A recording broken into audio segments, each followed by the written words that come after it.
దేవుని పరిశుద్ధ గ్రంథములో నుంచి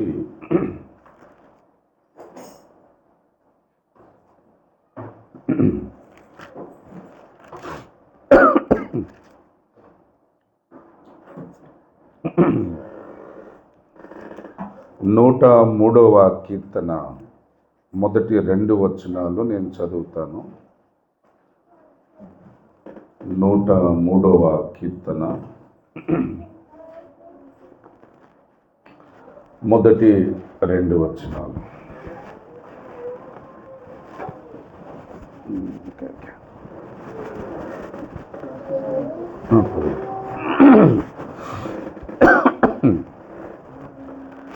నా ప్రాణమా,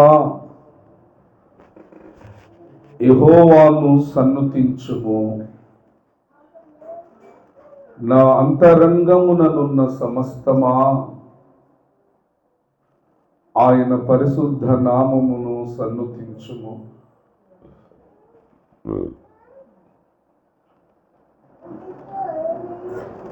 నా ప్రాణమా, యెహోవాను సన్నుతించుము. ఆయన చేసిన ఉపకారములలో దేనిని మరువకు. చిన్న ప్రార్థన చేద్దాం. పరిశుద్ధుడా, సర్వోన్నతుడా, మహోన్నతుడా, మా ప్రియ పరలోకపు తండ్రి, ఈ దినం నిన్ను ఆరాధించుకునే దినం. ఈ దినం వీలైనంత ఎక్కువసేపు నీ మందిరములో, నీ సన్నిధిలో మేము జీవించే దినం. ప్రభువా, సంఘముగా మేము కూడుకొని రొట్టె విరిచే దినం ఆదివార దినం.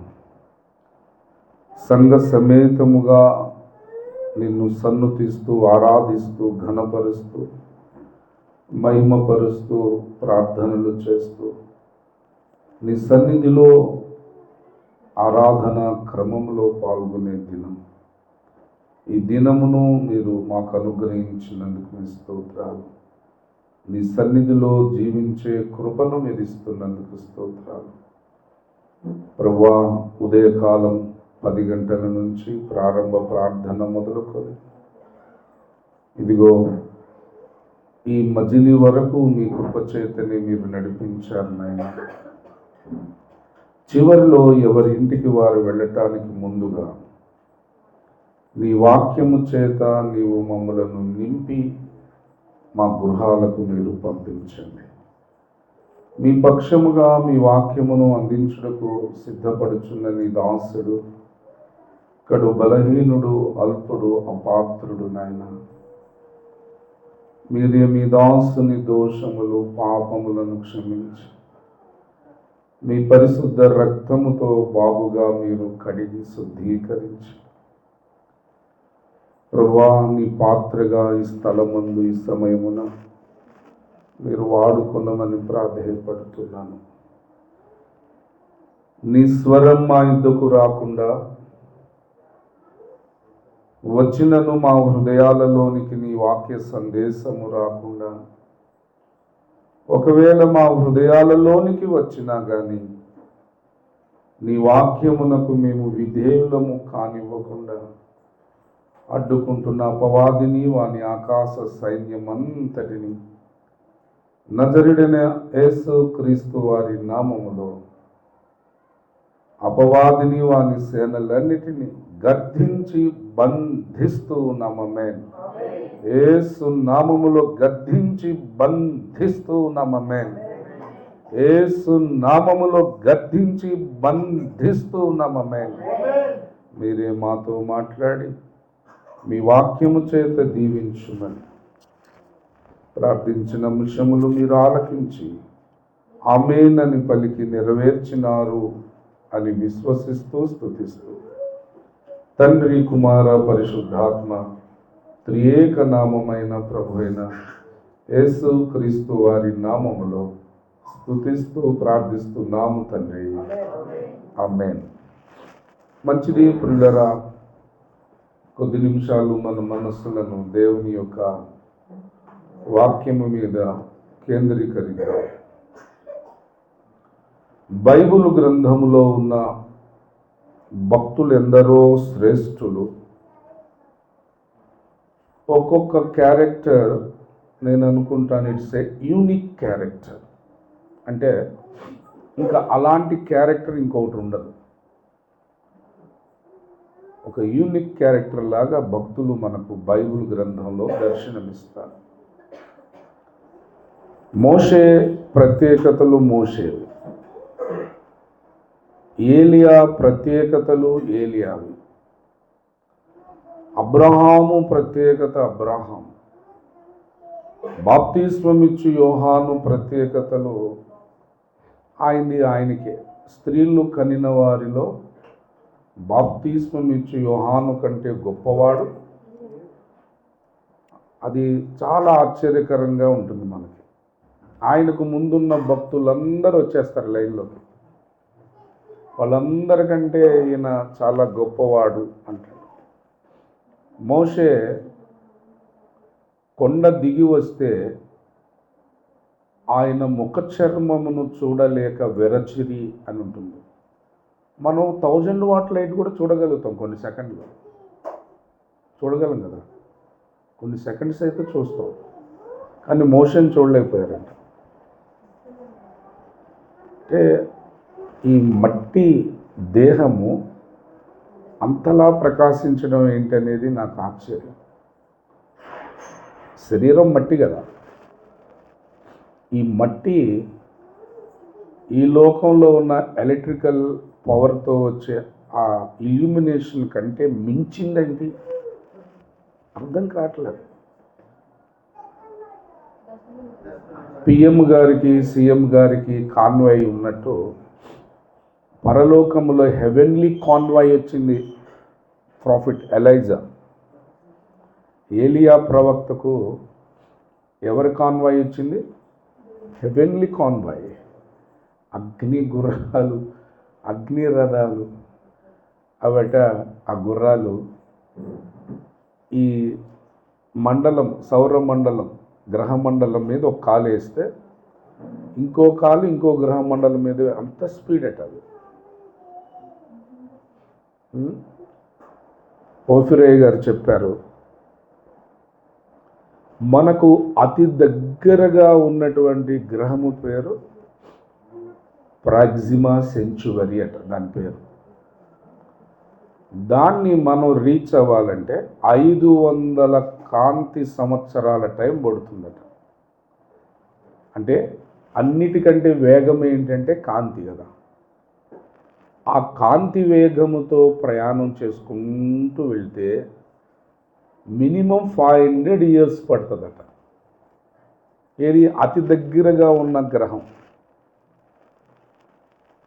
అసలు బుర్రకి ఏం అర్థం కావట్లేదు మనకి. ప్రియులారా, అలాంటిది అవి ఎన్ని గ్రహాలు దాటుకొని వచ్చాయి ఏలియా కోసం? ఎంత వేగంతో వచ్చాయి అంటే కాంతిని మించిన వేగముతో రావాలి అవి. కాంతిని మించి వేగంగా ప్రయాణించే గుర్రాలు, రథాలు. 22వ కీర్తన 6వ వచనంలో ఏముంది? దావీదు ఏమంటాడు? నేను నరుడను కాను, పురుగును. అంటే ఒక పురుగు వంటి మానవుడైన ఏలియా, ఆయన కొరకు దేవుడు హెవెన్లీ కాన్వాయ్ పంపటం ఏంటి? సో ఇట్లాగా మనం తరచి ధ్యానిస్తే బైబిల్లో ఉన్న ప్రతి భక్తుడు శ్రేష్ఠ భక్తులు. ప్రతి భక్తుడు అంటే శ్రేష్ఠ భక్తులు. ప్రతి క్యారెక్టర్ కూడా ఇట్స్ ఏ యూనిక్ క్యారెక్టర్.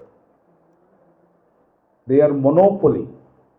ఇంకొక్కడు అట్లా ఉండడు మనకు బైబిల్లో. అలా ఆ వరుసలో వచ్చి చేరే భక్తులలో దావీదు ఒకడు. దావీదు జీవితంలో కూడా ఎన్నో వింతలు. నన్ను బాగా ఆశ్చర్యపరిచిన ఒక వచనం మీ ఎదుడికి తీసుకొని వస్తాను. ఎన్నో ఉన్నాయి, సందర్భోచితంగా ఒకటి మీ ఎదుడికి తీసుకొని వస్తాను. 139వ కీర్తన 13 నుంచి కిందకు మీరు చదవండి. నా అంతరింద్రియములను నీవే కలుగ చేసితివి. అందరూ బైబిల్ చదివేటప్పుడు మాత్రం బైబిల్ చదవాలి. చూడాలి. ఎందుకంటే ప్రతి అక్షరములో మనకు జీవం ఉన్నది. ఆ జీవము నీ కంటి ద్వారా నీ లోపలికి వచ్చేస్తుంది అన్నమాట. చదువమ్మా. నా అంతరింద్రియములను నీవే కలుగ చేసితివి, నా తల్లి గర్భమందు నన్ను నిర్మించిన వాడవు నీవే. నీవు నన్ను కలుగ చేసిన విధము చూడగా. ఏం చూశాడట? కలుగ చేసి. Who can see? ఎవరు చూడగలరు? నీవు నన్ను కలుగజేసిన విధము చూడగా. సరే, ఇదైనా థియరిటికల్గా అనుకుంటే, థియరిటికల్గా ఆయన ఆలోచిస్తుంటే భయం ఎందుకు కలుగుతుంది? ఇప్పుడు ఎనాటమీ అనే ఒక సబ్జెక్ట్ ఉంది, లేదా మెడిసిన్ చదివే స్టూడెంట్స్ ఉంటారు. వాళ్లకు శవాన్ని కోసి శవాలను కోసి చూపిస్తారు. పిల్లరా, అది వాళ్ళు ఫస్ట్లో కొంచెం ఇబ్బంది ఫీల్ అవుతారు, కానీ రాను రాను వాళ్ళకి అలవాటు అయిపోద్ది, అది మామూలుగానే చేసేస్తారు. కానీ ఇక్కడ ఆయన అంటున్నాడు భయం ఒకటి, రెండవది ఆశ్చర్యం. అసలు ఏం ఎక్స్పీరియన్స్ దావీదుది? నీవు నన్ను కలుగజేసిన విధము చూడగా భయమును ఆశ్చర్యమును నాకు పుట్టుచున్నది. మళ్ళీ అందును బట్టి ఆయనకి ఏం చేస్తున్నాడట? కృతజ్ఞతాస్తుతులు చెల్లిస్తూ ఉన్నాడు. ప్రియులారా, ఎన్నో భవిష్యత్తు ప్రవచనాలు క్రీస్తును గూర్చి దావీదు పలికాడు. దావీదు రచించిన కీర్తనలలో యేసయ్యను గూర్చిన ప్రవచనాలు ఎన్నో ఉన్నాయి. ఉదాహరణకి 110వ కీర్తన మొదటి వచనము, ప్రభువు నా ప్రభువుతో సెలవిచ్చిన వాక్కు. ప్రభువు నా ప్రభువుతో. అక్కడ ఎంతమంది ప్రభువులు ఉన్నారన్నమాట? ఎవరు? ఒక ఆయన ఎవరు?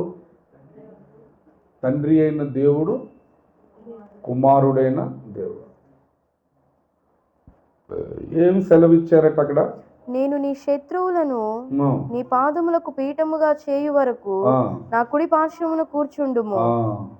శత్రువులను పాదపీఠముగా చేయు వరకు అంటే కుమారుడైన దేవుని యొక్క శత్రువులందరినీ తండ్రి అయిన దేవుడు కుమారుడు పాదాల కింద పాదపీఠంగా చేసేసాడట.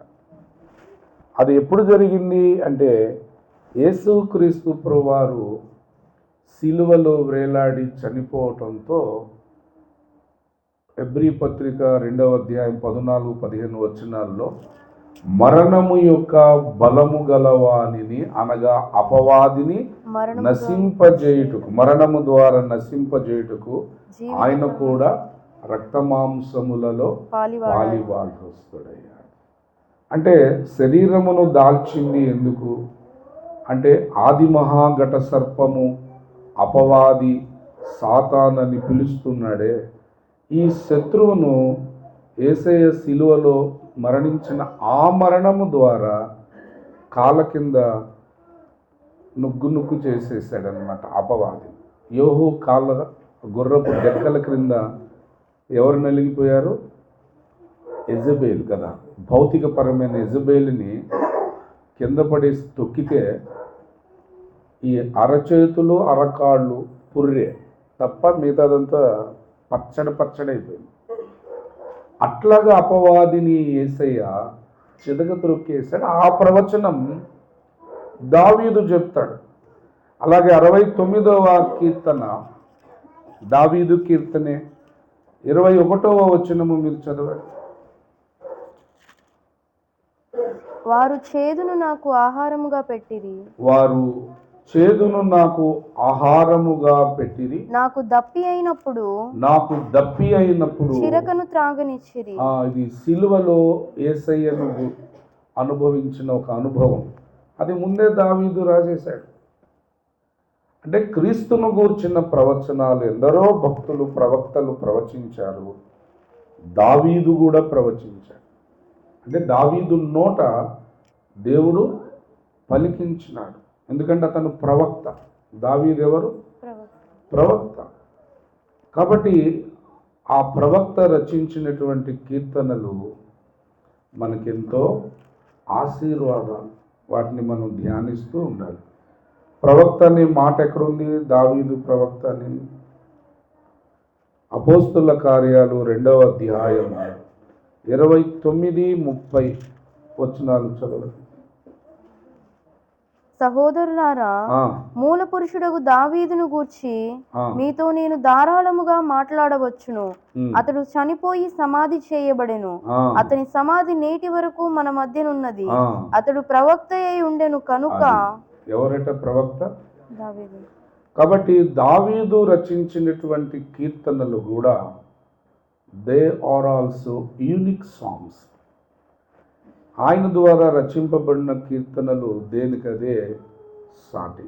వాటిలో ఒక కీర్తన 103వ కీర్తన మనం ధ్యానం చేస్తూ ఉన్నాం. ఆ 103వ కీర్తనలో ఏమున్నదంటే, నా ప్రాణమా యెహోవాను సన్నుతించుము, నా అంతరంగమునున్న సమస్తమా ఆయన పరిశుద్ధ నామమును సన్నుతించుము. నా ప్రాణమా యెహోవాను సన్నుతించుము, ఆయన చేసిన ఉపకారములలో దేనిని మరువకుము. ప్రియులారా, ఈ 2 వచనాలలో కింద నుంచి పైకి మనం వెళ్దాం. మొట్టమొదట ఆయన చేసిన ఉపకారములు దేనిని మరువకూడదు. ఇశ్రాయేలుల జీవిత చరిత్రను మనము అధ్యయనము చేస్తే దేవుని వలన ఎన్నో మేలులు, ఉపకారాలు, అద్భుతాలు, ఆశ్చర్య కార్యాలు పొందుకున్నటువంటి ఇశ్రాయేలీయుల జనాంగము పలుమార్లు వారు దేవుణ్ణి మరిచిపోయారు. They forgot the God. ప్రియులారా, ఉదాహరణకి ద్వితీయోపదేశ కాండము 32వ అధ్యాయము 18వ వచనాన్ని మనము చదువుదాం. నిన్ను పుట్టించిన ఆశ్రయదుర్గమును విసర్జించితివి. కన్న తండ్రినే మరిచారట వాళ్ళు. ఆ కన్న తండ్రి ఆవేదన చెప్తున్నాడు. నిన్ను కనిన దేవుని మరచితివి అంటున్నాడు. ఇశ్రాయేలీయులు 40 సంవత్సరాలు ఇంకో కొత్త చెప్పులు వాళ్ళకి అవసరం లేకుండా అయిపోయింది. మనం చెప్పులు కొంటే 6 నెలలు రావట్లా ఈ మధ్య కాలంలో కదా, ఒక సంవత్సరం మళ్ళీ కొత్త చెప్పులు కావాలి. వాళ్ళు 40 years ఇంకొక జత అవసరం పడలా. వేసుకున్న వస్త్రాలు అలాగే ఉన్నాయి. ఉదాహరణకి వాడి వయసు అగస్టిన్ అంత ఉందనుకోండి, 9 years బయలుదేరినప్పుడు వాడు వాగ్దత్త భూమి దగ్గరికి వెళ్ళేప్పటికి ఎంత అయింది? అగస్టిన్ వయసు 49 years కదా. మనిషి పెరుగుతాడుగా, షర్ట్ కూడా పెరిగిందంట, బా ప్యాంట్ పెరిగింది. అసలు ఏంటి అద్భుతం! ప్రియులారా, దేవదూతల ఆహారం పెట్టాడు వాళ్ళకి. బండను కొడితే నీళ్ళు ఎంతమంది ఆగి ఉండొచ్చు?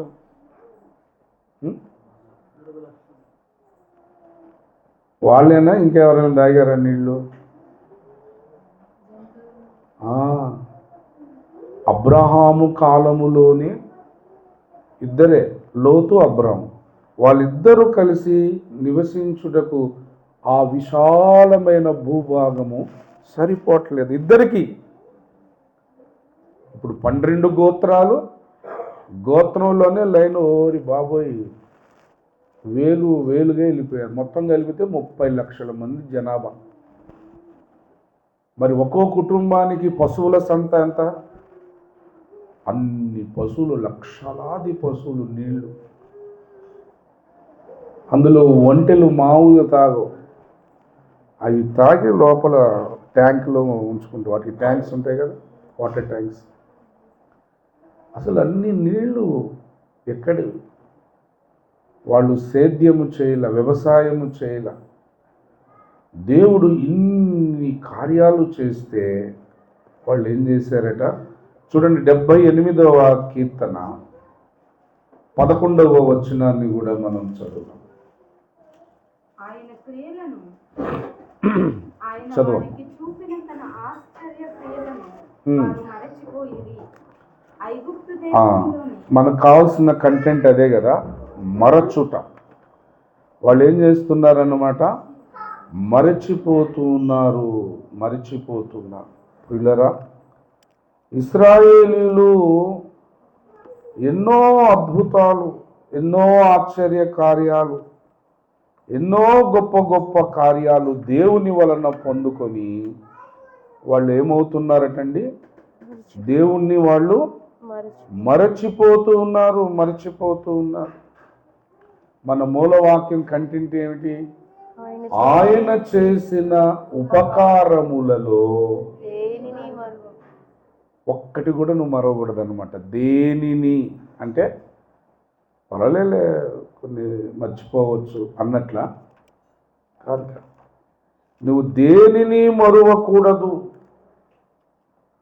పిల్లరా, ఈ ఐగుప్తు యాత్రా విశేషాలు 78వ కీర్తనలో చెప్తాడు, 106వ కీర్తనలో కూడా చెప్తాడు. 106వ కీర్తన 13వ వచనం కూడా మీరు చదవండి. ఆయనను వారు ఆయన కార్యములను వెంటనే మరిచిపోయిరి. ఇది గ్యాప్ తీసుకున్న మర్చిపోయి ఉంటే బాగుంది. వెంటనే మర్చిపోయారట. ఏమండి, ఎంత ఘోరం చూడండి. వెంటనే మర్చిపోతున్నారట వాళ్ళు. మరుపు గురించి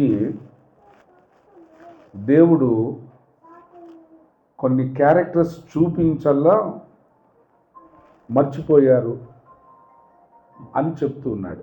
అంటే మరచుట అనే దేవుని హృదయాన్ని ఎంత గాయపరిచిందో మనకు అర్థమవుతుంది అన్నమాట, మర్చిపోవటం. ఇర్మియా గ్రంథము 2వ అధ్యాయము 32వ వచనాన్ని మీరు చదవండి. కన్యక, అందరు తీస్తున్నారండి బైబిల్స్, అందరు బైబిల్ చదివేటప్పుడు మాత్రం బైబిల్ చూడండి. కన్యక తన ఆభరణములను మరచునా,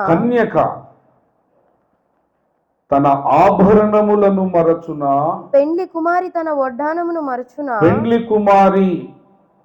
తన వడ్డానమును మరచునా, నా ప్రజలు లెక్కలేనన్ని దినములు నన్ను మరచి ఉన్నారు. లెక్కలేనన్ని దినములు ఏం చేశారట? లెక్కలేనన్ని దినములు మర్చిపోయారట. కన్యె మరువదు ఆభరణం, వధువు మరువదు వడ్డానం.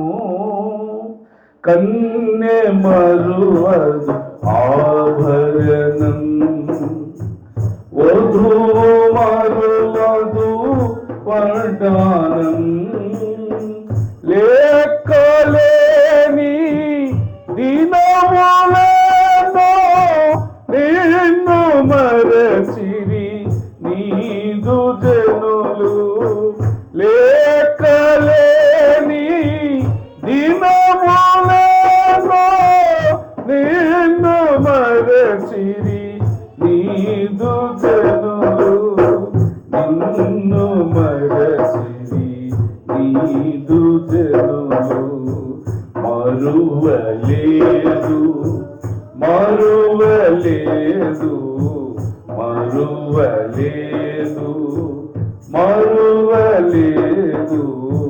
నిన్ను మరచిన మమ్ము నీవు. నిన్ను మరచిన మమ్ము నీవు. మరువలేదయ్యా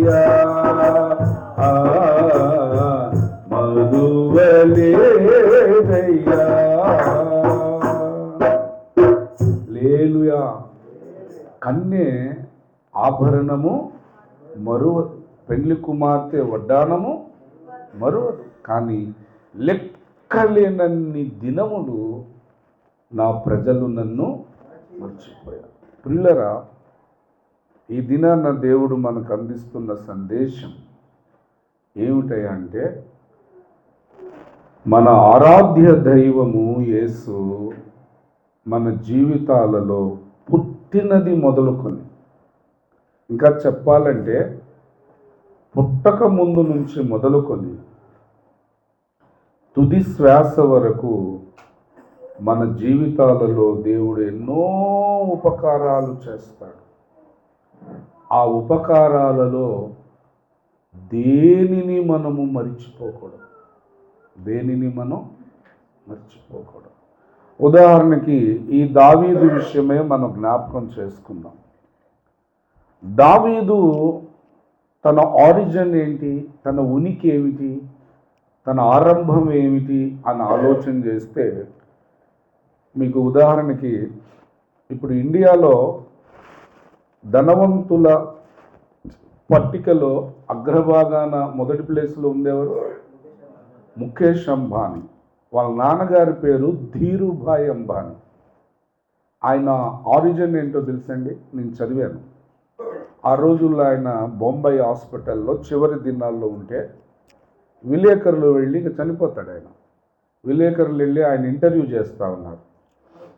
ఇంటర్వ్యూ చేసినప్పుడు ఆ ఇంటర్వ్యూ అంతా ప్రింటెడ్ మీడియాలో వచ్చింది, నేను చదివాను ఆ రోజుల్లో. ఆయన వీళ్ళు విలేకరులు అడుగుతున్నారు, అడిగిన దానికల్లా సమాధానం చెప్పాడు. ఎన్నో ప్రశ్నలు వేశారు, ఎన్నో విషయాలు. వాటిలో ఒకటి ఆయన చెప్పింది ఏంటంటే, ఆయన ఒక ఆయిల్ మిల్లో ఒక కార్మికుడుగా జాయిన్ అయ్యాడట. ఇది ఒక ఫ్యాక్టరీ, అది ఒక ఫ్యాక్టరీలో ఒక ఆర్డినరీ లేబర్, ఒక కార్మికుడిగా జాయిన్ అయ్యాడు. అది ఆయన ఆరంభం. ఇక అక్కడి నుంచి చిన్న చిన్న వ్యాపారాలు, మట్టిని పట్టుకుంటే ఆయన బంగారం అవుతుందట, తిరుగులేదు ఇక ఆయనకి. ఏ చిన్న వ్యాపారం స్టార్ట్ చేసినా అది క్లిక్ అయిపోతుంది. రేమాండ్స్ పెట్టాడు, అది క్లిక్ అయిపోయింది. అట్లాగా అతను బతుకున్న స్థితిలోనే దాదాపు టాటా బిర్లాల దగ్గరికి వచ్చేసాడు ఆయన ఉండగానే. ఇక ముఖేష్ అంబానీ ఇక దాన్ని బాగా డెవలప్ చేశాడు. మనం ఈ ధనవంతుల పట్టికలో ఎవరున్నారయ్యా అని ఆలోచన చేస్తే ఇండియాలో ముఖేష్ అంబానీ. ఆయన ఆరిజిన్ ఏంటి, వాళ్ళ ఉనికి ఏంటి? ధీరుభాయ్ అంబానీ ఏంటి, పుట్టుకతోనే ఐశ్వర్యవంతుడా? ఈరోజు వాళ్ళు దేశంలో ఐశ్వర్యవంతుడు. బాంబేలో ఇల్లు కట్టుకున్నాడు.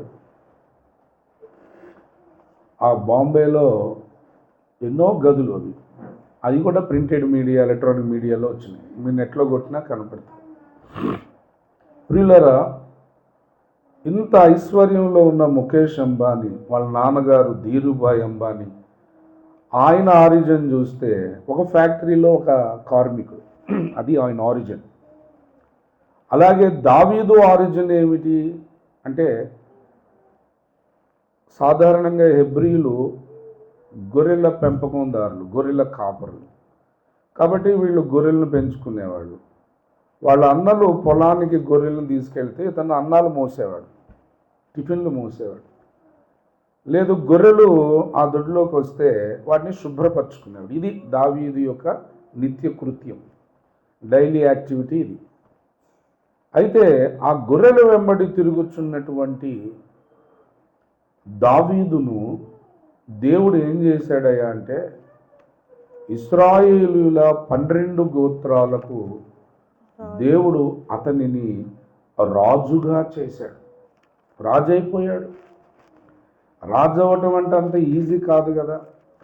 ఏదో ఇంజనీర్ అయ్యాడు, డాక్టర్ అయ్యాడు, అదే చాలా కష్టం. మరి దేశానికి రాజు అవ్వటం అంటే అది ఎంత కష్టము.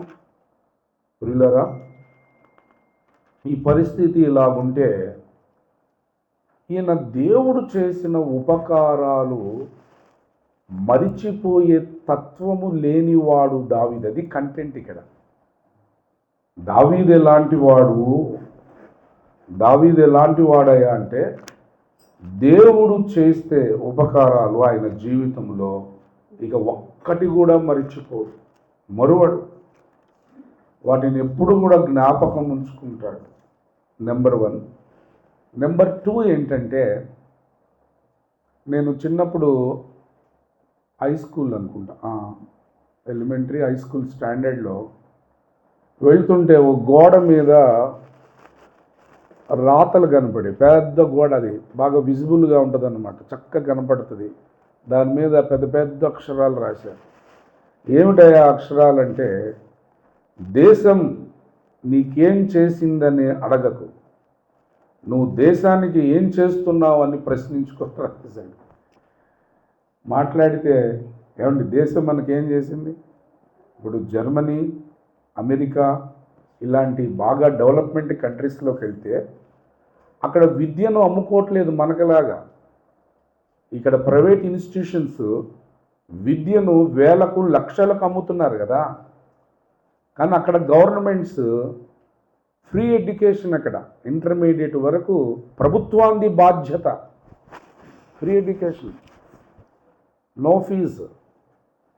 ఇవన్నీ మనోళ్ళు చదివి నా దేశం నాకేం చేసింది అని అడుగుతున్నారట. అందుకే ఎవరో ఒక ఆయన, దేశం నీకేం చేసిందని కదబ్బాయి, నువ్వు దేశానికి ఏం చేస్తున్నావు అని ఆలోచించుకొని పెట్టాడు. అట్లాగే దేవుడు నాకేం చేశాడండి? దీని మీద ఒకసారి 2006లో విజయవాడలో నేను ఒక మీటింగ్ పెట్టాను.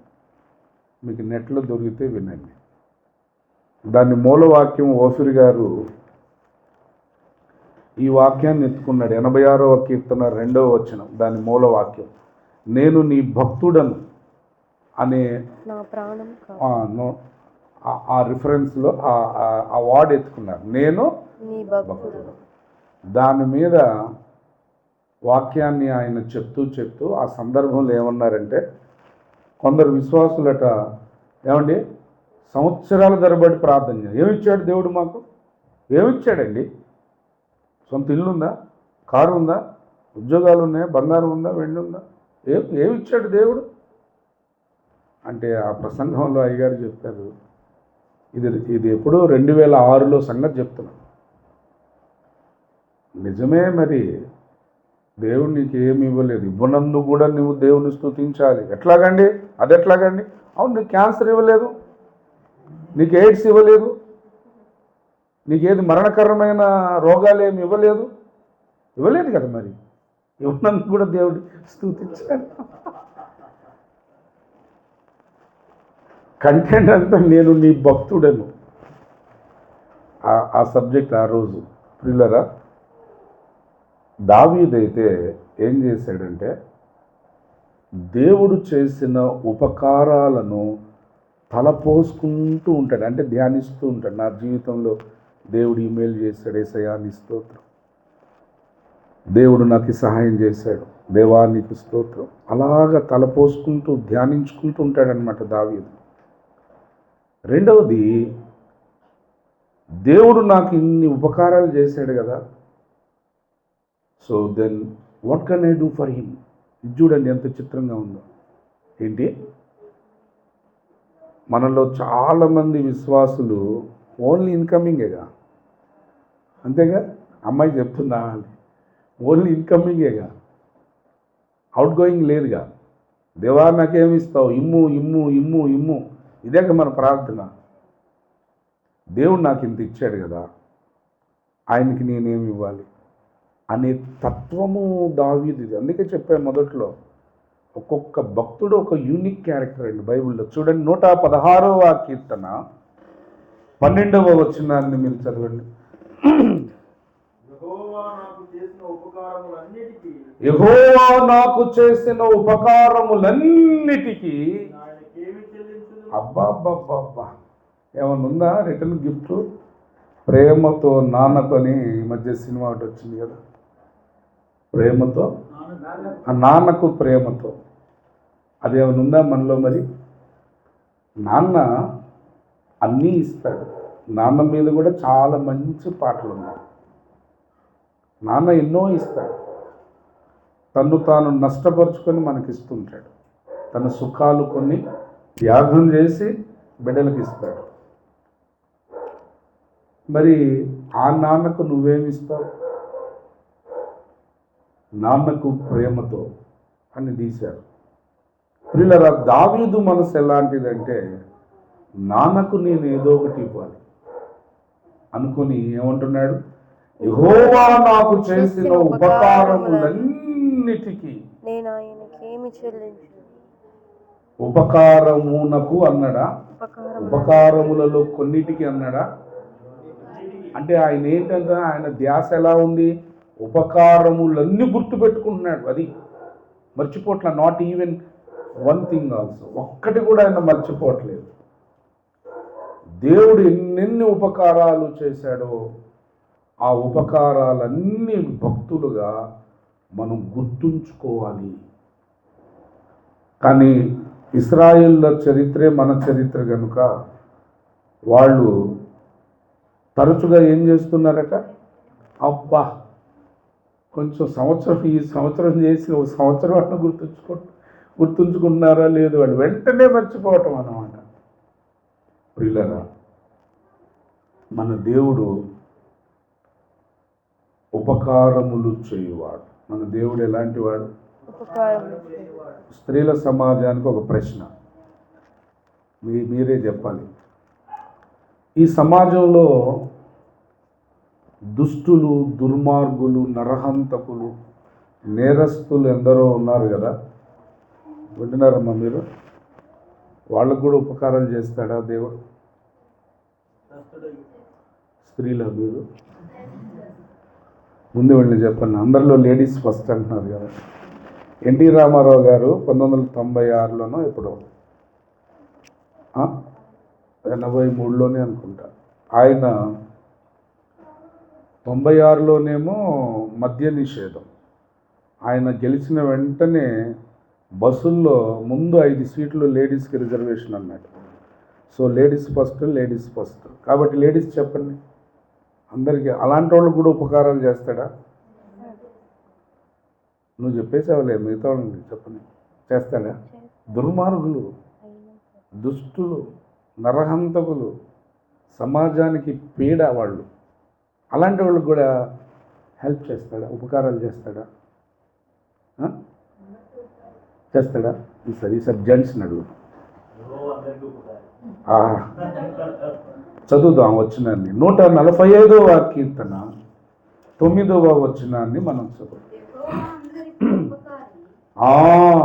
యెహోవా ఆయన ఎలాంటి వాడట?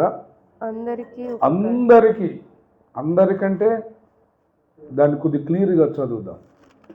లూకాసు వార్త 6వ అధ్యాయము 35వ వచనాన్ని మనం చదువుదాం. 35. ఎట్టివారిని గూర్చి అయినను నిరాశ చేసుకొనక మీ శత్రువులను ప్రేమించుడి, మేలు చేయుడి, అప్పు ఇయ్యుడి, అప్పుడు ఫలము గొప్పదయుండును. మీరు సర్వోన్నతుని కుమారులయుందురు. ఆయన కృతజ్ఞత లేని వారి ఎడలను దుష్టుల ఎడలను ఉపకారి అయి ఉన్నాడు. దేవుడు దుష్టుల ఎడల కూడా ఏమై ఉన్నాడు అన్నమాట? ఉపకారి. చేసిన మేలు మర్చిపోతుంటారు. వాళ్ళని ఏమంటాం మనం? కృతజ్ఞత లేని వాళ్ళకు కూడా మళ్ళీ చేస్తూనే ఉంటాడట. కాబట్టి దేవుడు అందరికీ ఉపకారములు చేస్తూనే ఉన్నాడు. ప్రియులారా, దీనికి లైవ్ ఎగ్జాంపుల్ ఏదన్నా ఒకటి చెప్పండి. బైబిల్లో ఉంది అది. Very good. ఇంకా అందరికీ కయ్యూన్ అనేది సింగులర్ కదా, బహుమందికి అనేది చెప్పండి ఉదాహరణ.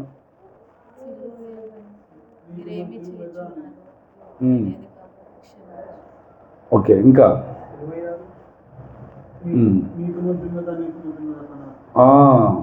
ఎక్సలెంట్. చదువుదాం వచ్చినాను. మత్తయి సువార్త 5వ అధ్యాయము 45 మీరు చదవండి. ఆయన చెడ్డవారి మీదను మంచివారి మీదను తన సూర్యుని ఉదయింపచేసి. ఇప్పుడు దుష్టులకు హెల్ప్ చేయకూడదు అనుకుంటే, ఉపకారం చేయకూడదు అనుకుంటే ఎండాళ్ళ మీద పడకూడదు. దుష్టుడు అన్నవాడి మీద, నరహంతకుడు అన్నవాడి మీద వాళ్ళ ఇంట్లో బట్టలు ఎండవు, అంతే కదా. మరి సూర్యుడు వాళ్ళ ఇంటి మీద ఉన్నాడు, మరి అలా చేస్తున్నాడా?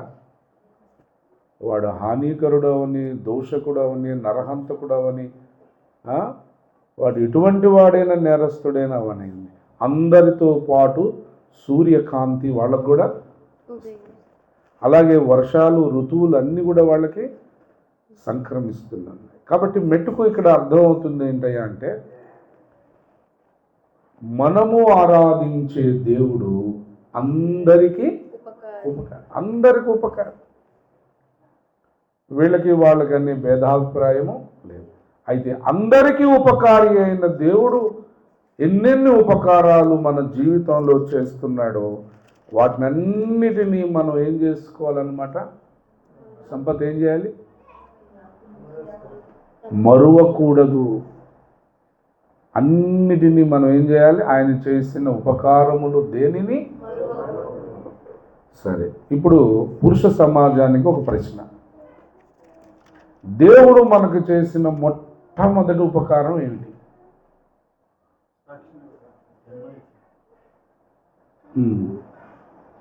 సరే, స్త్రీల సమాజం వారిని అడుగుదాం. దేవుడు చేసిన మొట్టమొదటి ఉపకారం ఏంటి? This is the first one. మిగతా అన్ని దాని తర్వాతే అన్నీగా చెప్పాలి. స్త్రీల సమాజం వేరు, మీరు ముందుండాలా. ఎన్టీ రామారావు గారి ఆశయాన్ని నెరవేర్చాలి మీరు. ఆయన లేకపోయినా ఆయన బ్రతికే ఉన్నట్లు లెక్క. భౌతికంగా లేరు కానీ ఆయన సిద్ధాంతాలు, ఆయన ఆశయాలు అన్నీ బతికే ఉన్నాయి.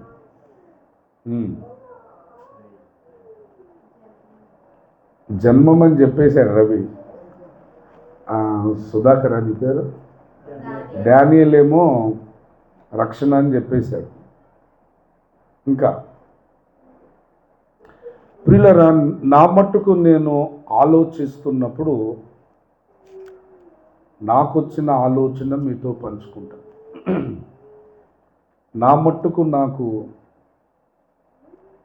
దేవుడు చేసిన ప్రప్రథమైన ఉపకారం, మొట్టమొదటి ఉపకారం ఏమిటంటే, ఇప్పుడు రవి మనం జన్మించడమే ఉపకారం అన్నాడు. అసలు నేనైనా, కృపమ్మ గారైనా, సుధారానైనా, ఎవరైనా ఈ భూమి మీద ఎట్లా జన్మించాం? మీరందరూ ఎవరైనా సరే, మనిషి అనేవాళ్ళు భూమి మీద ఎలా జన్మించాం? తల్లిదండ్రులు అనుకుంటే పుట్టేశామా?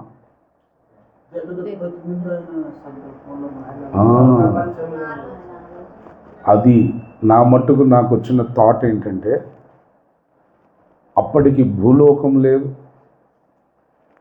మన జాతి పితరులైన ఆదామవ్వలు లేరు, పరదేశు లేదు, నరకము లేదు, పరలోకం లేదు. అసలు రవ్వంత సృష్టి ఈ విశ్వములో లేని ఆ కాలంలోకి, అనాదిలోనికి మనం వెళ్ళిపోతే దేవుడు ఒక్కడే ఉన్నాడు, ఇంకేం లేదు. ఆయన ఎక్కడున్నాడు? 1 తిమోతి 6:16 ప్రకారం సమీపింపరాని తేజస్సులో ఆయన మాత్రమే అమరత్వము కలిగి వసించుచు. అట్లాగా ఎన్ని యుగాలుగా ఉన్నాడో మనకు తెలియదు. ఉన్నాడు, ఉన్నవాడు, అంతేగా, దానికి లెక్క లేదు. అలా ఉన్నవాడు అలా ఉండిపోకుండా ఒకానొక కాలఘట్టంలో, అంటే మనకు అర్థం అవడానికి ఆ పదాన్ని వాడుతున్నాం, ఆయన కాలం లేదు కదా, మనకు అర్థం అవటానికి చెప్పుకుంటాం. ఒకానొక కాలఘట్టంలో సృష్టిని చేద్దాం పాటు వచ్చింది దేవునికి, సృష్టిని చేద్దాం. ఆ సృష్టిని చేద్దాం అనుకున్నప్పుడు ఇక మొత్తం పరంపర వచ్చి, ఓఫిరి గారు వాడే భాష ఏంటంటే, ఈ భూగ్రహం అంట నిన్నటి మొన్నటిది అన్నట్టు చేశాడంట దేవుడు. ఈ భూగ్రహం అనేదాన్ని అంటే లేటెస్ట్ ప్లానెట్ అన్నమాట ఇది. దాని మీద అంటే ఈ భూగ్రహం మీద మానవ జాతికి ముందు ఎన్నో రకరకాల క్రియేషన్స్ ఈ భూమి మీద దేవుడు సృష్టించేవాడు, లయపరిచేవాడు. అట్లా ఎన్నో రకరకాల జాతులను దేవుడు ఈ భూమి మీద సృష్టించడం, నడిపించడం, లయం చేయడం. ఒక యుగం అయిపోయింది. అట్లా ఎన్నో యుగాలు గడిచాయట. అయ్యగారు చెప్పిన సబ్జెక్ట్ అది. ఇక 6025 సంవత్సరాల క్రితం నేల మట్టితో దేవుడు ఏం చేశాడు? నరుని సృజించాడు. ఆదాము నుంచి దాదాపుగా మీరైతే 6000, నేనైతే 5970 సంవత్సరాలు జరిగిన తర్వాత ఇదిగో ఇతను పుట్టాలి అని తన ఆలోచన ప్రపంచంలో ఒక డెసిషన్ తీసుకున్నాడు దేవుడు. లేకపోతే నేను పుట్టను.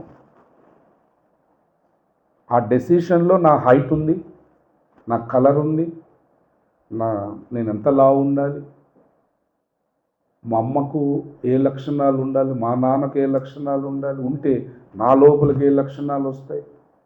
ఉదాహరణకి భక్తి రసం మా అమ్మలో ఉండాలి, ఉంటేనే కదా నాకు వచ్చేది. మరి అలా లేకపోయినా రావచ్చులే. కానీ ఓఫిరే గారు చెప్పారు ఏంటంటే, ఒక ప్రవక్త పుట్టాలంటే, దేవుడు ఒక ప్రవక్తను పుట్టించుకోవాలంటే 5 తరాల వెనకాల మెకానిజం ఉంటుందట. 5 జనరేషన్స్. అలాగే మనం పుట్టాలన్నా కూడా ఏ జీన్స్ రావాలి ఏంటనేది ఆయన జాగ్రత్తలు తీసుకుంటాడు కదా. కాబట్టి నా మట్టుకు నాకేమనిపించిందంటే, రవ్వంత సృష్టిని కూడా దేవుడు చేయక మునుపు తానొక్కడే సమీపింపరాని తేజస్సులో తాను మాత్రమే అమరత్వము కలిగి ఉన్న ఆ దశలో సృష్టిని చేయాలి అనుకున్నప్పుడు రాబోయే యుగాలు కూడా వచ్చేసినాయి ఆయన ఆలోచనలో. రేపు మహిమలోకి వెళ్తాం కదా, అదొక కొత్త యుగం. మళ్ళీ ఆ యుగమే ఉంటుందా అంటే మళ్ళీ కొత్త యుగాలు వస్తాయి. డౌటా మీకు? ప్రియులరా, రేపు మహిమ ప్రపంచంలో ఒక్క యుగమే కాదు, ఆ యుగంలోకి వెళ్ళిపోయి అలా సెటిల్ అయిపో మనం. రాబోవు యుగములలో అని ఉంది చూడండి. ఎఫెసీలకు రాసిన పత్రిక 2వ అధ్యాయము 6వ వచనాన్ని మీరు చదవండి. 2వ అధ్యాయము. క్రీస్తు యేసునందు చదవమ్మా. ఆయన మనకు చేసిన ఉపకారము ద్వారా అత్యధికమైన తన కృపా మహదైశ్వర్యమును రాబోవు యుగములలో కనపరచు నిమిత్తము. రాబోవు యుగములో అన్నాడా? రాబోవు యుగములలో అన్నాడా? యుగములలో అంటే రేపు వచ్చేది ఒక యుగమేనా? అనంతమైన యుగాల? అది అవి కూడా చూసేశాడనమాట. దేవుడు భూత భవిష్యత్తు వర్తమాన కాలాలను నిత్య ప్రస్తుతాలుగా చూడగలడు. నిన్న చూడగలమా మనం? కొన్ని రేపటిని చూడగలమా? ఇంకొక గంటను చూడగలమా? రాబోయే గంటలు ఏమవుతుంది మనం ఏం చూడలేం. మన నిమిత్త మాత్రులు ఈ క్షణానికి ఇది చూడగలం, అనుభవించడం అంతే. కానీ దేవుడు 100 ఏళ్ల క్రితం ఈ బెంగళూరు ఎలా ఉంది ఇప్పుడు చూడగలడు. 100 ఏళ్ల క్రితం ఎలా ఉందో, 1000 ఏళ్ల క్రితం ఎలా ఉందో దేవుడు. కాబట్టి దేవుడు రవ్వంత సృష్టిని సృజించక మునుపు సృష్టి చేద్దాం అనుకోగానే ఆదాము కూడా వచ్చాడు కదా. ఆదాము నుంచి 5970వ సంవత్సరం అక్టోబర్ నెల 12వ తారీఖు రాగా నేను వచ్చేసాను అందులోకి. నా హైటు, నా కలరు, నా హావభావాలు, నా భావోద్రేకాలు, నా వ్యక్తిత్వం, నా గుణగణాలు, నేను ఎప్పుడు పుట్టాలి, ఎక్కడ పుట్టాలి, ఏ ఊరిలో పుట్టాలి, ఏ కుటుంబంలో పుట్టాలి, ఇవన్నీ డిజైన్ అయిపోయింది. అది మొట్టమొదట దేవుడు నాకు చేసిన ఉపకారం అనుకున్నాను. పోనీ ఈ ఆలోచన ప్రపంచం, దేవుని ఆలోచన ప్రపంచంలో నేను లేననుకుందాం, అప్పుడు ఏం జరిగేది?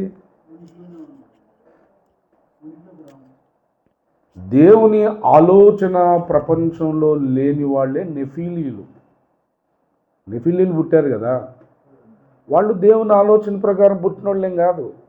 అది సాతాను కుట్ర, అది సాతాను కుట్ర.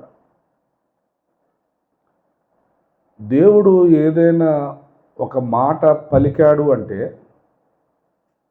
ఆ మాట మళ్ళీ వెనక్కి తీసుకోవటం అనేది లేకుండా జరుగుతూ ఉంది. ఇప్పుడు ఉదాహరణకి అంటే ఫర్ అవర్ అండర్స్టాండింగ్, ఎవరో ఒక అబ్బాయి ఒక అమ్మాయిని పాడు చేశాడు అనుకుందాం. అమ్మాయికి గర్భం వచ్చేసింది. ఇప్పుడు అది దేవుని ప్రణాళికలో ఉందా? దేవుని మనోప్రపంచంలో ఆ స్థానం ఉందా?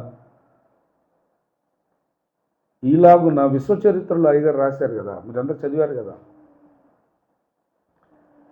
దేవుని ప్రణాళికలో లేనివి వీడు ప్రోత్సాహపరిస్తే, వీడు ఆలోచన నుంచి వచ్చే ఆలోచనలు కూడా క్రియేషన్లో వన్ ఆఫ్ ది పార్ట్ అయింది. మీరు చదవండి ఆ బుక్ని, విశ్వచరిత్ర, మీకు అర్థమవుతుంది. ప్రియులారా, రక్షణ పొందిన నీవు మాత్రం అలా కాదు. అది కంటెంట్ ఇక్కడ. నువ్వు యేసునందు విశ్వాసం నుంచి రక్షణ పొందావు అంటే నీ విషయంలో పక్కా ప్రణాళిక ఉంది దేవునికి. ఎప్పుడు రచించాడు ఈ ప్రణాళిక? జగదుత్పత్తికి పునాది వేయకముందే, రవ్వంత సృష్టిని సృజించక మునిపే తానొక్కడే సమీపింపరాని తేజస్సులో అమరత్వము కలిగి వసించుచున్నప్పుడు సృష్టిని చేయాలి అనుకున్నప్పుడు ఈ ప్రాజెక్ట్ ఫైల్ మొత్తం ఆయన ముందుకు వచ్చేసింది. ఓఫిర్ గారు దాన్ని ఏం రాశాడంటే, కాలం అనే గుడారము లోపలికి వెళ్ళిపోయి మొత్తం చూసుకున్నాడట. మనం ఇల్లు కట్టిన తర్వాత చూసుకుంటాం. మనం ఎప్పుడు చూస్తాం తెలుసా ఇంటిని? ఇప్పుడు ఇల్లు కట్టారు కదా, దీన్ని కూడా చూసాం. మనం ఎక్కడ చూసాం? పేపర్ మీద చూసాం, బ్లూ ప్రింట్లో. దేవుడు అట్లా చూసుకున్నాడట విశ్వం మొత్తాన్ని. కాబట్టి నా మట్టుకు నాకేమనిపిస్తుంది అంటే, ఆ సమీపింపరాని తేజస్సులో తాను మాత్రమే అమరత్వము కలిగి వసిస్తూ సృష్టిని చేద్దాం అనుకున్నప్పుడే నేను వచ్చేసాను, మీరు వచ్చేసాను. మనమందరం ఆయన ఆలోచన ప్రపంచంలో ఉన్నాం. ఆయన ఆలోచన ప్రపంచములో మనకు స్థానం ఇచ్చిన రోజున అదే మొట్టమొదటి ఆయన మనకు చేసిన ఉపకారం. అలా కాకుండా ఒకవేళ ఆలోచన వచ్చిన ఇంటూ అని కొట్టాడు అనుకోండి, నేనుంటానా? మీరుంటారా? లేదు కదా. ఆయన ఆలోచన ప్రపంచంలో చోటు ఇచ్చాడు. ఆయన తలంపుల్లో మనం ఉన్నాం. అదే మొట్టమొదటి మనకు దేవుడు చేసిన ఉపకారం. తర్వాత ఇక మీరు చెప్పినవన్నీ తర్వాత జన్మించాము. ఆయన ఆలోచన ప్రకారమే జన్మించాము. జన్మించిన తర్వాత డానియేలు చెప్పింది ఇక్కడ ఇప్పుడు చదివిన దాంట్లో వస్తుంది. ఇప్పుడు చదవండి, ఎఫెసీయులకు రాసిన పత్రిక 2వ అధ్యాయము 6వ వచనాన్ని మనం చదవం. చదవమ్మా. ఏం చేశాడు ఉపకారం?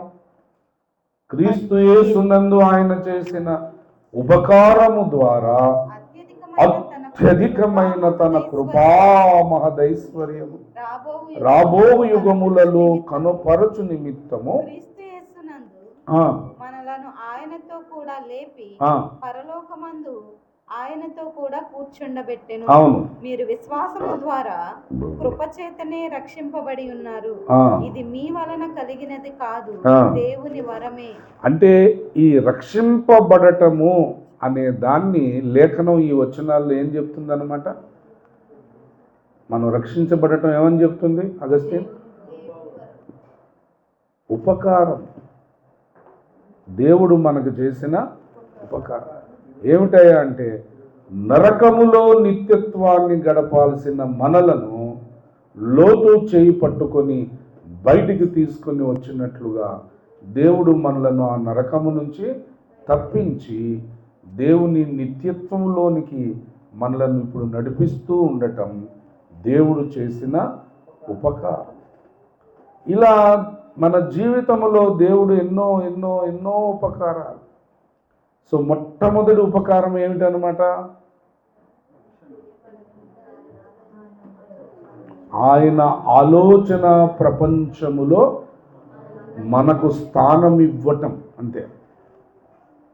ఆయన ఆలోచన ప్రపంచంలో మీకు ఇంకా క్లారిటీ కావాలంటే కొంతమంది లేడీస్ ప్రెగ్నెన్సీ వస్తుంది.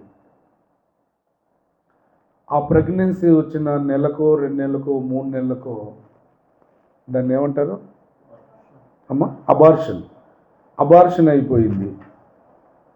అంటే దేవుని ఆలోచనలలో ఇప్పుడు ఆ బిడ్డకు స్థానం లేదు. ఈజీగా అర్థమవుతుందిగా. దేవుని ఆలోచన ప్రపంచంలో స్థానం లేదు, అంటే ఒక రూపమే లేదు. దేవుడు 5వ నెలలో ఆత్మను పంపిస్తాడట, అది కూడా జరగలేదు.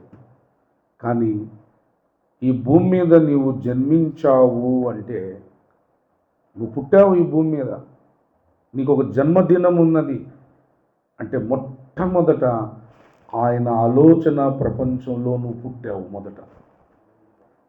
ఆ తరువాత భౌతికంగా ఈ భూమి మీద, ఆ తరువాత ఆత్మీయ ప్రపంచంలో నీటి మూలముగాను ఆత్మ మూలముగాను నువ్వు పుట్టావు.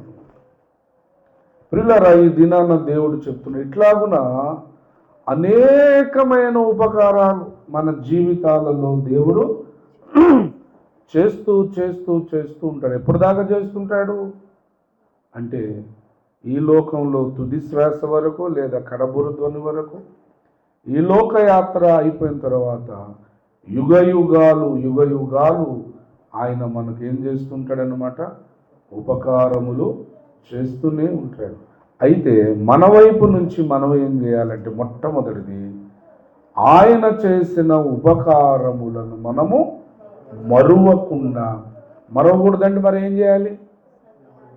అది చెప్పరా, 2 ఎక్కని చెప్పు అని వాళ్ళు చిన్నప్పుడు మాట్లాడితే ఎక్కని చెప్పు. ఎందుకు అట్లా చెప్పించారంటే, ఈ లైఫ్లో మర్చిపోడు ఆ ఎక్కాలు కదా.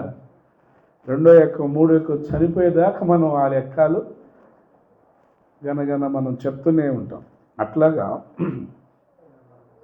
దేవుడు చేసిన, ఇప్పుడు ఈ ఇల్లు కట్టుకున్నాం, మందిరం కట్టాం, ఈ ఉపకారము దేవుడే చేశాడు. లేదా దిలీప్ ఈ పట్టణానికి సేవకు రావటం, అది ఉపకారమే. లేదా ఇంతమంది ఆత్మీయ బిడ్డలను దేవుడు మరి ఇవ్వటం, సంతానం ఇవ్వటం ఉపకారమే. ఇట్లాగా అన్ని ఉపకారాలను నెమరు వేస్తూ దేవుని స్తుతిస్తూ ఉండాలి. ఉపకారమును చెబుతూ దేవుని స్తుతిస్తూ ఉండాలి. అలాగున ఆయన ఉపకారములన్నిటినీ మనం ఏం చేస్తుండాలన్నమాట, నెమరు వేసుకుంటూ ఉండాలి. మనం బర్త్డే రోజు సెలబ్రేషన్ చేసుకుంటున్నాము అంటే దాని అర్థం ఏమిటి అంటే, దేవుడు చేసినటువంటి ఆ కృపలను మనము నెమరు వేసుకుంటూ ఉండాలన్నమాట. ఆ కృపలన్నిటిని బట్టి, ఆ ఉపకారములన్నిటిని బట్టి దేవుని శ్లాఘిస్తూ ఉండాలి, ప్రశంసిస్తూ ఉండాలి, స్తుతిస్తూ ఉండాలి, గొప్ప చేస్తూ ఉండాలి. ప్రియులారా, అలా ఆలోచన ప్రపంచములో ప్రారంభమైనటువంటి ఉపకారాలు ప్రియులారా చిట్ట చివరిగా ఈ లోకములో దేవుడు చేసేటటువంటి ఒక ఉపకారం, దాన్ని చెప్పి ఇంకొక 2-3 విషయాలు చెప్పి నేను ముగిస్తాను. అబ్రహామునకు దేవుడు తరచూ ప్రత్యక్షమవుతూనే ఉన్నాడు. అలా ప్రత్యక్షమవుతూ ఉన్నప్పుడు ప్రియులారా, ఆలోచన ప్రపంచంలో దేవుడు చోటు ఇవ్వటమే ఉపకారం, ఈ భూమి మీద జన్మించటము ఉపకారం, ఆత్మీయ ప్రపంచంలో పుట్టడం ఒక ఉపకారం. అంతేకాదు, మంచి వృద్ధాప్యం వచ్చి ఈ లోకాన్ని విడవటం కూడా ఒక ఉపకారం. చూద్దాం, అబ్రహాముతో దేవుడు ఈ ప్రామిస్ చేస్తూ ఉన్నాడు. 2 వేరియేషన్స్ మీకు బైబిల్లో చూపిస్తాను. మొట్టమొదట ఆదికాండము 15వ అధ్యాయము 15వ వచనం, ఈజీగా గుర్తుండిపోయే మెమరీ వర్స్. నీవు క్షేమముగా నీ పితరుల యొద్దకు ఎవరో బ్రేక్లు వేసినట్టు ఆగావేంటి? చదువు. అవునా, చదవండి, ఎవరైనా చదవచ్చు. మంచి వృద్ధాప్యమందు పాతి పెట్టబడదు. ప్రియులారా, దేవుడు ఎంత ప్రామిస్ ఇచ్చాడంటే, ఉదాహరణకు ఈ వాగ్దానము పొందుకునేటప్పటికీ ఆయనకు దాదాపు ఎంత వయసు ఉండవచ్చు ఏమండి? పోనీ అబ్రహాము దేశాంతరపు యాత్రకు బయలుదేరినప్పుడు ఆయన వయసు ఎంత? 75 ఏళ్ళు. ఇష్మాయేలు పుట్టేటప్పటికి ఆయన వయసు ఎంత? అక్కడే ఉంది చూడండి, 16:16లో చెప్పాడు. హాగరు అబ్రహామునకు ఇష్మాయేలును కనినప్పుడు అబ్రాము 86 ఏండ్లవాడు. 86లో నుంచి 75 తీసేసేయండి, ఎంత? 11 ఏళ్ళు కదా. అంటే మోస్ట్ ప్రాబబుల్లీ 86 సంవత్సరాల కంటే ముందే ఇచ్చిన వాగ్దానం ఇది, అంతే కదా. ఇష్మాయేలు పుట్టడం దాన్ని మనం బోర్డర్గా పెట్టుకుంటే దానికి ముందు దేవుడిచ్చాడు వాగ్దానం. ఏమని? నీవు క్షేమముగా నీ పితరుల యొద్దకు పోయేదవు, మంచి వృద్ధాప్యమందు పాతి పెట్టబడు. అంటే దాదాపు సబ్జెక్ట్ ది మ్యాక్సిమం వేసుకున్న చివరికి వెళ్ళిపోయిన 86 ఏళ్ల వయసులో ఈ వాగ్దానం దేవుడు ఇచ్చి ఉండొచ్చు అనుకోండి. పోనీ రఫ్గా. ఆయన ఎన్నేళ్ళు బతికాడు మరి? 175 ఏళ్ళు బతికాడు. అంటే ఇప్పుడు 175లో 86 తీస్తే ఎంత? 75 + 14 90, అంటే 89 ఏళ్ళు. బాబు, ఇంకా నువ్వు 89 సంవత్సరాలు బ్రతుకుతావు. అంటే నువ్వు ఇంకా 89 సంవత్సరాలు బ్రతుకుతావు అనేది ఏమిటన్నమాట ఇక్కడ దేవుడు చెప్పింది ఆయనకి? ఆశీర్వాదమే కదా, గొప్ప ఉపకారమే కదా. దీన్ని క్వైట్ కాంట్రాస్ట్ స్టేట్మెంట్ చూద్దాం. సమూయేలు మొదటి గ్రంథము 2వ అధ్యాయము 31వ వచనాన్ని మనం చదువు. ఆలకించుము రాగల దినములలో నీ బలమును నీ పితరుని ఇంటి బలమును నేను తక్కువ చేతును. నీ ఇంట ముసలివాడు ఒకడును లేకపోవును. అక్కడ అబ్రహాంతో ఏం చెప్పాడు? నిండు వృద్ధాప్యం అంటే ఆయన ఉన్న వయసుకి ఎన్ని సంవత్సరాల ఎక్స్టెన్షన్? 89 ఇయర్స్. అప్పటికే ముసలోడు, అప్పటికే 86 ఏళ్ల వృద్ధుడు. 86కి 86 వేసుకో అబ్రామ్ అంటున్నట్టు అనమాట రఫ్గా. నీ వయసు ఎంత? 86. అంతకంత చేసుకోపో, అంతకంటే ఎక్కువే, 3 ఏళ్ళు. అంటే ఎంత గొప్ప ఉపకారం అది. ఇది నాన్న దేవుడు చెప్తున్నాడు ఏంటంటే, దేవుడు మనకు చేసే ఉపకారాల పట్టికలో దీర్ఘాయుష్మంతులగుట కూడా గొప్ప. కోర్స్ కొంతమంది వ్యక్తుల జీవితాల్లో ఎర్లీగా వెళ్ళిపోవచ్చు. శ్రేష్ఠ భక్తులు 30+లో వెళ్ళిపోయారు. ఎందుకు అంటే దేవుని ప్రణాళికలు డిఫరెంట్, అవి దేవుని ఆలోచనలు డిఫరెంట్. కానీ సర్వసాధారణంగా మనం మాట్లాడుకుంటే దేవుడు ఇష్టపడి తక్కువ వయసులోనే కొద్దిమంది భక్తులను తీసుకెళ్ళిపోతాడు. అది దేవుని ప్రణాళిక, దానికి కూడా ఏదో లెక్క ఉంటుంది ఆయన దగ్గర. కానీ నేనేంటంటే సాధారణంగా మనం చూసినప్పుడు అక్కడేమో నీ ఇంట ముసలివాడు ఒక్కడును ఉండడు అనేదేమో శాపంగా కనబడుతుంది. అంటే ఇంట్లో ముసలివారు అంటే ఎక్కువ వయసు వచ్చిన వారు ఉండటం ఎలా కనబడుతుంది మనకి? ఆశీర్వాదంగా, గొప్ప ఉపకారంగా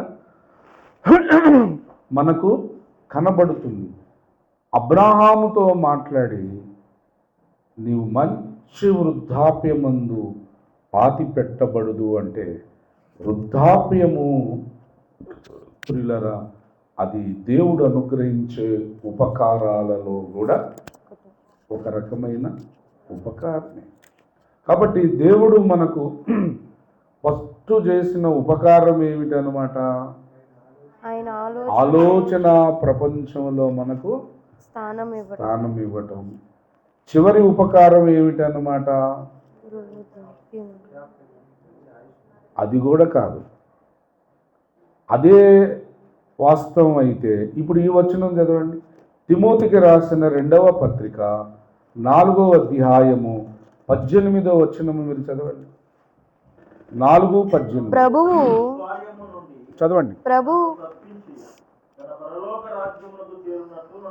ఓహో, రికార్డు కోసం ఇక్కడ చదవమన్నారు లేండి, మైక్ కోసం. ఓకే, ఈ మాట పలికేటప్పటికి పౌలు నడి వయసులో ఉండొచ్చా, వృద్ధాప్యంలో ఉండొచ్చా?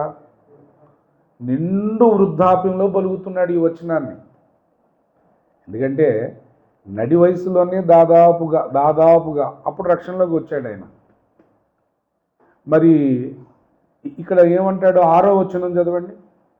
అక్కడే 6వ వచనం. నేను ఇప్పుడే పానార్పణముగా పోయబడుచున్నాను. నేను వెడలిపోవు కాలము సమీపమై ఉన్నది. అంటే ఆయన వెళ్ళిపోవటం అనే దానికి అర్థమైపోతుంది అన్నమాట. అంటే అపోస్తుడైనటువంటి పౌలుకి ఇక దేవుడు నన్ను పిలవబోతున్నాడు, నేను వెళుతున్నాను అనే విషయం మొట్టమొదటి ఎవరికి అర్థమైంది? ఆయనకి అర్థమైపోయింది, నేను వెళ్ళిపోబోతున్నాను. అలాంటి నిండు వృద్ధాప్యంలో ఈయనేం దుష్కార్యాలు చేస్తాడండి? పండు ముసలోడు. ఇక ఆ వయసులో ఏమన్నా అఘాయిత్యాలు చేయగలుగుతాడా? దుష్కార్యాలు చేయగలుగుతాడా? కానీ దేవుణ్ణి అడుగుతున్నాడు, ప్రభు నన్ను ప్రతి దుష్కార్యము నుండి తప్పించి తన పరలోక రాజ్యమునకు నన్ను చేరునట్లు ఏమన్నారు? ఆఖరి ఉపకారం అంటే వృద్ధాప్యం అన్నారుగా. మరి వృద్ధాప్యంలో కూడా ప్రమాదం పొంచి ఉందా లేదా? ఇక్కడ వృద్ధుడే ఆయన కూడా, కానీ ఆ వృద్ధాప్యంలో కూడా ఏముందన్నమాట?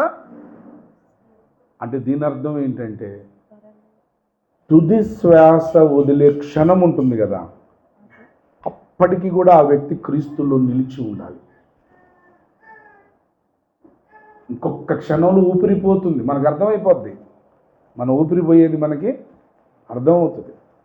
ఇంకా ఊపిరిపోతుంది అనుకునేటప్పుడు కూడా ప్రభువునందు మృతులు అప్పుడు ఈలోపు కడబుర ధ్వనైనా మ్రోగాలి. అది కానీ ఇది కానీ ఈలాగున ఆలోచన ప్రపంచం నుంచి, దేవుని ఆలోచన ప్రపంచంలో మనకు కలిగే ఆ స్థానము నుండి చివరిదేంటి ఉపకారం? కడబూర ధ్వని మ్రోగే వరకైనా లేదా తుది శ్వాస క్రీస్తునందు నిలిచి ఉండుట, అది గొప్ప ఉపకారం. ఇప్పుడు బిలాము ఉన్నాడు, ఎవరికి సమకాలికుడు? మోషేకు ఎంతటి పేరు ప్రఖ్యాతులు ఉన్నావో బిలాము కూడా అంతే ఉంది. కానీ మోషే ఏమో పరలోకానికి వెళ్ళాడు, బేయోరు కుమారుడైన బిలామేమో నాశనమునికి వెళ్ళిపోయాడు. నీతిమంతుల వంటి మరణము నాకు కలుగునుగాక అని కోరుకున్నాడు, రాలేదు. అంటే ప్రియులరా, దేవుడు ఆఖరికి ఒక మాట నేను చెప్పి ఇక ముగిస్తాను, టైం అయిపోయినట్టు ఈ టైం. ఆఖరి మాట ఏంటి తెలుసా? దేవుడు చేసిన ఉపకారములన్నిటినీ మనం ఏం చేయాలి? మరవకూడదంటే ఏం చేయాలి? నెమరు వేసుకుంటూ దేవుణ్ణి స్తుతిస్తూ ఉండాలి. రెండవది ఏం చెప్పుకున్నాము?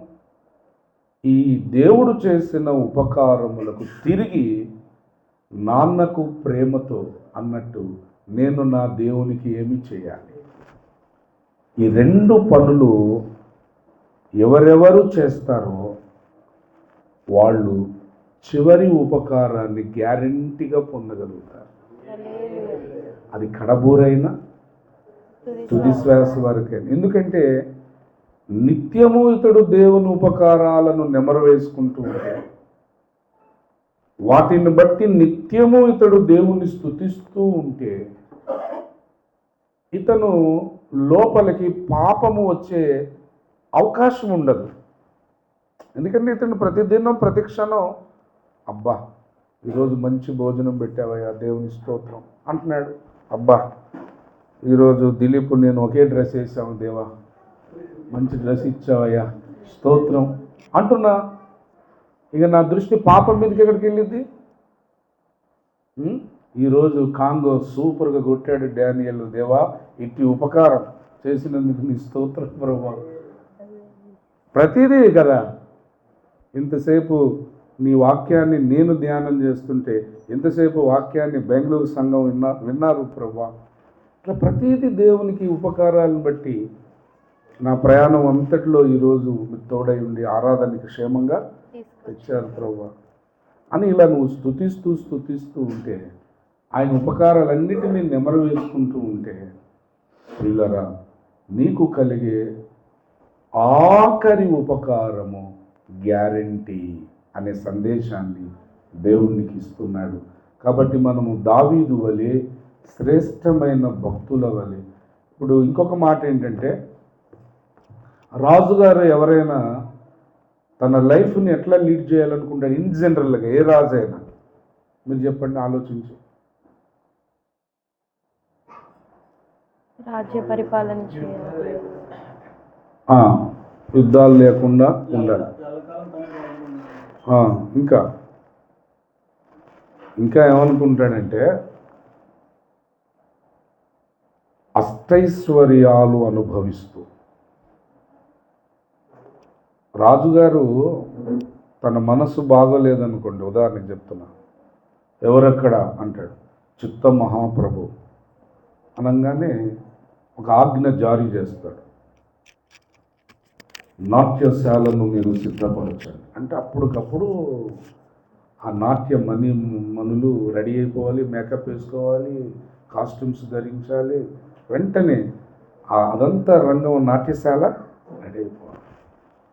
అలాగున విహారయాత్రలకు, అడవికి వేటకు, లేదంటే నాట్యశాలలకు, విందు వినోదాలకు అహశ్వేరోషు తన దేశంలో ఉన్న ప్రధానులను, అధికారులను అందరికీ ఏం చేశాడు? విందు ఇవ్వల తన భార్య అందాన్ని చూపించాలనుకున్నాడు. వస్తే రాజులు అట్లా ఎంజాయ్ చేస్తారు. కానీ మీరు బైబిల్లో ఉన్న దావీదును చూడండి, he is also king, great king David. దావీదు ఏం చేశాడు? ఎప్పుడు చూసినా ఆయన ప్రార్థించుట, ధర్మశాస్త్రమును పఠించుట, ధర్మశాస్త్రాన్ని ధ్యానించుట, అది రాత్రి లేదు పగలు లేదు. పైగా సురేష్ లాంటి వాళ్ళని, కీబోర్డ్ ఆర్టిస్ట్ సురేష్ లాంటి వాళ్ళని, సంగీత వాయిద్య కళాకారులందరినీ ఏరి టీమును పెట్టి, మీరు ఇక పాట కచేరి దేవుని స్తుతించండి ఆ టీమును పెట్టాడు. ఈయన పాడేవాడు, మందిరంలో ఉండేవాడు.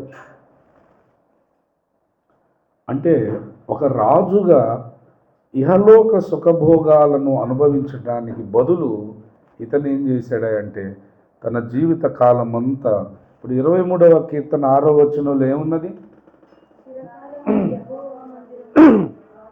నేను బ్రతుకు దినములన్నీ నీ కృపాక్షేమములే నా వెంట వచ్చును, చిరకాలము నేను యెహోవా మందిరములో పాడుకున్నాగా మనం కృపాక్షేమం. అదేంటి? 210వ పాట చివరి వచనం పాడి ఇక మనం ప్రార్థనలోకి వెళ్దాం. సత్యదైవార్చనలో 210వ పాట ఉంటుంది. ఆ పాట, నిశ్చయముగా కృపాక్షేమములే వచ్చును వెంట కుదినము. పడండి.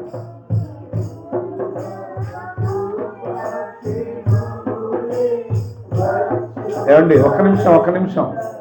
జనరల్గా రొటీన్గా పాటలు పాడుతుంటాం మనం నాలుకతో, పెదవులతో. దావీదు నిర్ణయమే నాన్ నిర్ణయం అనుకొని పాట పాడండి. ఈ ప్రామిస్, ఈ రిజల్యూషన్ ఎవరిది? దావీదే కదా. అట్లా అనుకున్నాడు ఆయన, కీర్తన పాడుకున్నాడు. మనం కూడా కీర్తన పాడుతున్నాం.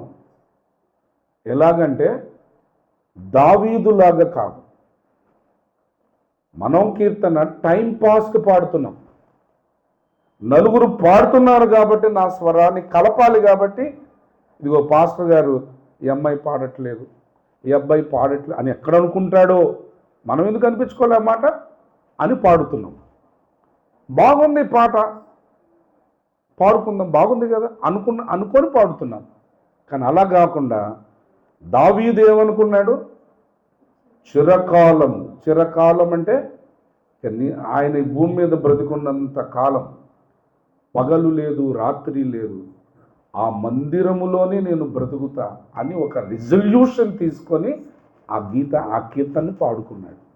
అట్లాగా అనుకొని తీర్మానం చేసుకొని ఆ పాట మనం పాడితే దావీదు మీద పనిచేసిన స్పిరిట్ నీ మీద యాక్టివేట్ అవుతుంది కదా. ఏలియా ఆత్మ, ఏలియా శక్తి ఎవరి మీదకి వచ్చింది?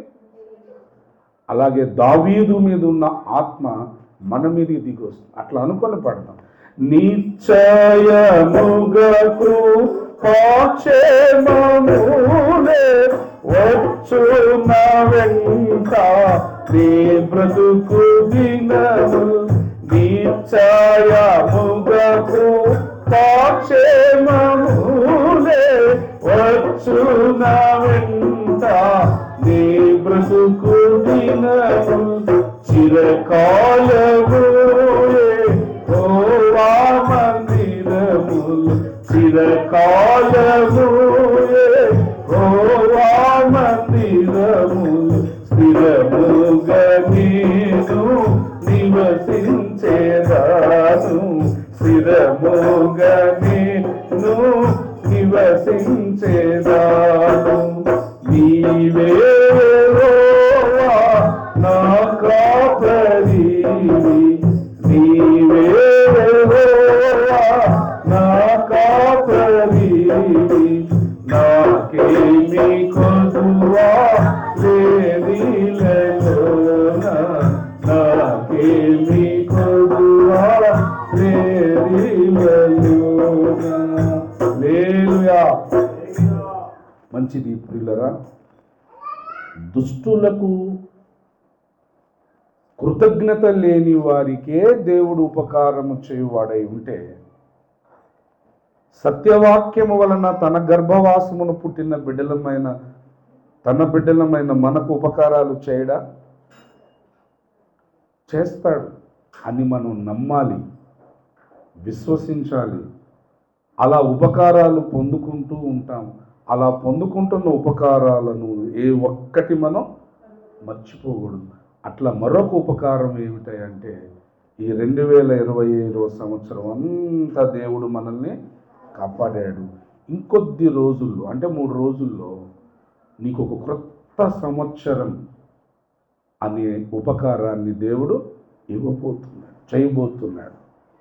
ఇట్లా ఎన్ని ఉపకారాలు దేవుడు చేసినా వాటినన్నిటినీ మరవకుండా ఉండటం ఎవరికి లాభం? ఏంటి లాభం? చివరి ఉపకారాన్ని కూడా నువ్వు పొందుకుంటావు. చివరి ఉపకారాలు దేవుడు ఏమేమి నీ కొరకు సిద్ధపరిచి ఉంచాడో ఆ చివరి ఉపకారమును కూడా పొందుకొని దేవుని దగ్గరికి వెళ్తావు. అటువంటి దీవెనలు దేవుడు మనందరికి అనుగ్రహించును గాక. ఆమేన్. ప్రార్థన.